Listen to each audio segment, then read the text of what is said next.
Hey, everybody, and welcome to this episode of Beyond Day One. I'm David, and I am so glad that you've joined us today because we're continuing in our series and we're kind of bringing it to an end on communication.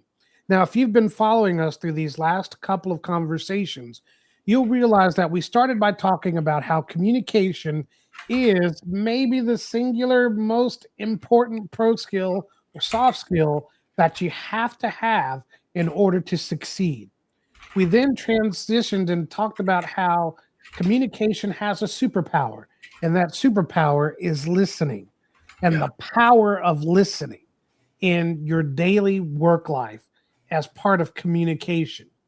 And then last week, we talked about in the workplace, there's so much noise, and it's very easy for communication to get lost if we're not pressing through the noise and reaching the targets that we intended to reach. And so we talked about pushing through the noise for clarity. And so Mhm. we realized that once we got great communication that's supported by listening and it has great clarity, there's a benefit that comes from that. And that's what we're going to talk about today. And it's the benefit of influence.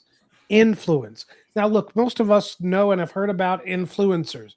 We see them mostly on social media where you have individuals who are known for this, whether it's in the makeup realm, the beauty realm, relationship realm. But influencers are often responsible or take on the responsibility of sharing products, tools, and resources with you that they've found or hopefully have found useful in their lives. Now, no influencer necessarily starts off at that level of influencer where they can just sell a product. They have to earn that. And in the workplace, we have to earn that position of influence. Now, here's a critical thing to know about influence in the workplace. Influence doesn't belong exclusively to the C suite. We think that influence is connected with, our title or what department we're in. But I've worked in jobs where some of the most influential people that I've ever dealt with was a secretary or was somebody else who wasn't necessarily the one with the title, but they were the one who had built trust with me to the degree that as they began to communicate and give me details and information, I trusted and believed it. And in following that information, it helped me to accomplish the goals that I was looking for. So let's start, first of all, by telling you I'm not alone today. As usual, I've got my two friends with me, Philip and Ryan are here with me. Thanks, guys, for joining me. Philip, you had a great definition for the word influence. Why don't you share that with everybody? Sure, sure. It's from the Oxford Dictionary, and it says influence means the capacity to have an effect on the character, development, or behavior of someone or something, or the effect itself. I love that. The capacity to have an effect. That's awesome, man. Yeah, I love that, Philip, because that's really what we're talking about. We're talking about in the workplace having the capacity to affect projects, relationships, and other things that ultimately lead to the greater good, not just for the individuals involved, but for the company itself. When individuals prosper and succeed, the company prospers and succeeds. Everybody moves to this place where there's a general happiness that could just lift the room and turn this organization into something much more than it ever dreamed that it could be. Ryan, when you hear this talk about influence, and what does that mean? Was there somebody who influenced you that maybe wasn't a C suite person, or were you the influencer? Talk a little bit about influence and what communicates to you. Yeah, when I was a young man and I was a part of this youth group, there was he wasn't the youth pastor, he was a youth leader. And over time he became my best friend, but he influenced me. And it was because he spoke life into me. He would help me if I ever had a need.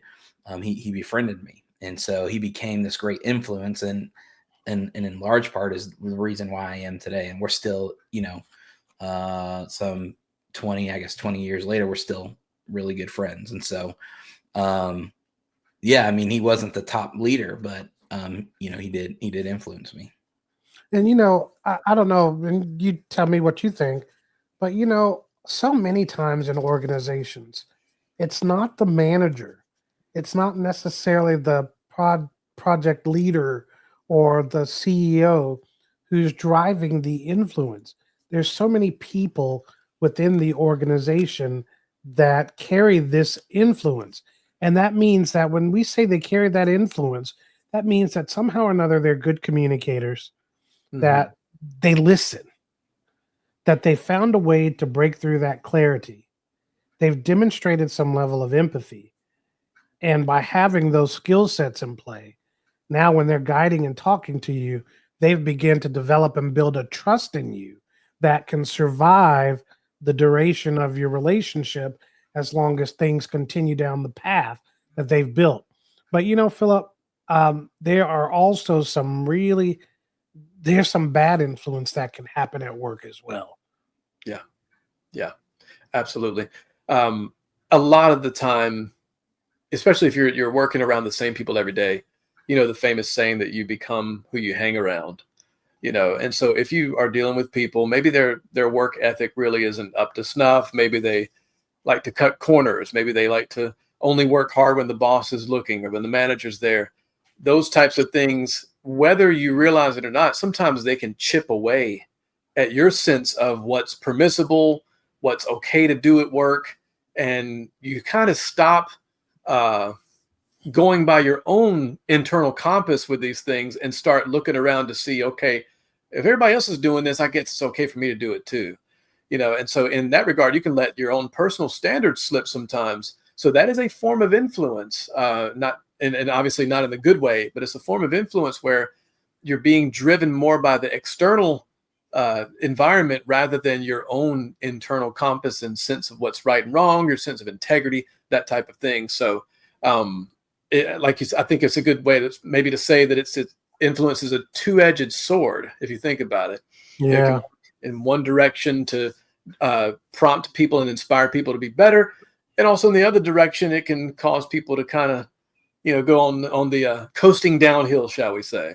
So it's it cuts both ways. Yeah, and I want you who are listening, just think about it. You've been in the work environment where somebody is a bad influence to the organization, and not just to an organization, but to those of you who are sitting around their desk. They always complain. There's always something wrong. Things never seem to be clear. There never seems to be any consistency except their consistency in complaining. Mm, And so that creates a bad situation. And you spend part of your workday just dealing with that and determining whether you even want to deal with it or not, and avoiding them or working around them or actually giving into it and participating in it so mm, that now one becomes two, two becomes three. And now you've got a disgruntled bad workforce and you've got a bad environment and then culture in your place that just doesn't work. And then you all feel it. Everybody hates the place. And then that leads to things like turnover, people wanting to move to other departments, and just a general bad vibe in the mm. workspace. Yeah. So let's say that you're somebody who wants to be or desires that influence. I want to give you 5 things really quickly, if I can, that will help you, that are the building blocks of influence. The first one is connection, relating to people where they are. The second thing is clarity, messages that people can actually act on, real, genuine message that people can be inspired by and then moved by, and then they get good results. The third thing is credibility, which is consistency between your words and your actions. And I just mentioned consistency, but I think it bears stating again that if you're not consistent in your communication, and every time that you're communicating something, the story's a little different and you're going this way now, not that way. And it's not because there's been a change in the directive around the project or whatever you're working on. It's because you missed a tad bit here, you missed a piece there, and there's always something just changing. People don't get locked into that. They need that consistency between your words and your actions that lead to them moving forward with you. And then finally, I said 5, I meant 4. There's empathy, which is putting yourself in other people's shoes and understanding perspectives before you start persuading, right? So if I'm operating in empathy and I know that somebody vehemently disagrees with me about the direction that we're going to go, before I start persuading them, I need to better understand what the depth of that argument is and what is important to them, what maybe may not be so important to them, so that I can put some guardrails around and then begin to persuade to get them to start moving in the direction that I would desire for them to go. Philip, if you had some feedback about being an influencer in the workplace or getting to that place, what would you be? What would you offer? I would say that you do have to have a degree of being aware that people are watching what you do. You know, Yes. they're watching how you conduct yourself, and sometimes, especially if it's maybe a new employee that's coming into the organization, they're looking for the boundary lines as to what is acceptable behavior and not acceptable behavior. And if you aren't careful, if you don't display the right thing, then what they'll end up doing is kind of duplicating bad work habits.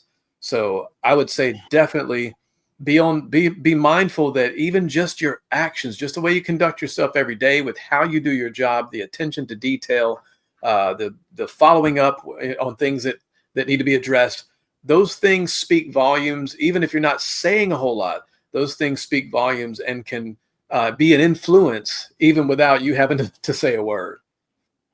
That's good. Ryan, what's your feedback? What would you recommend or offer? Yeah, so to know, I guess, the measuring stick of knowing whether you're influencing positively or negatively in an organization, or those that are around you are influencing positive or negatively, or if you're a leader and you're allowing it to happen, a good measuring stick is, are you influencing toward the goal or detracting from the goal? And so then you really have to understand a couple things. One, what is the goal? What are we all working towards? Because that has to be clearly defined. And if it's not, you need to figure it out. Otherwise, your influence is going to be scattered out and not pinpointed. And then, secondly, you better believe, you have to believe in the goal. And if you don't, then why are you a part of that organization? You should probably find something where, you enjoy waking up and going to work every day. So, so is your influence, and are other people's around you on your team, are their influence helping to build towards the goal, building other people up to be successful in that? Or does it detract from it?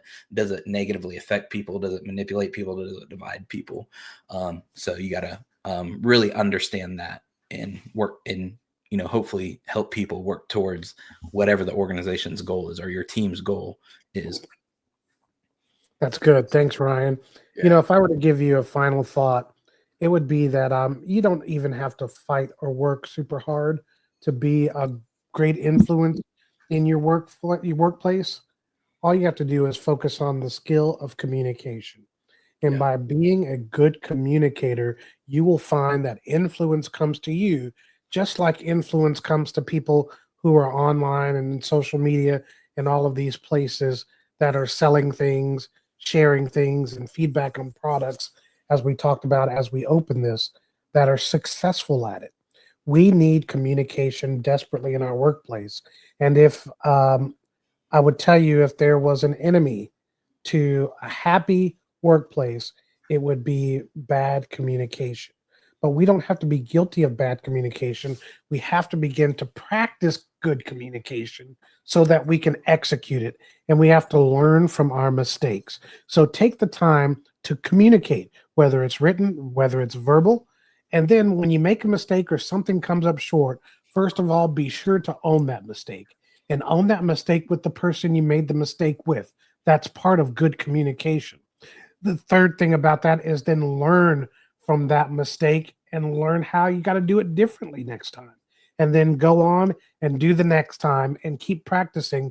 And you're going to find out that no matter how you feel internally, introvert, extrovert, any of that stuff, that being a good communicator will make all of the difference in your work life. Well, that's it for now. We're so glad you guys have joined us. Once again, I'm David. He's been Philip. He's been Ryan. And we are out. Thanks.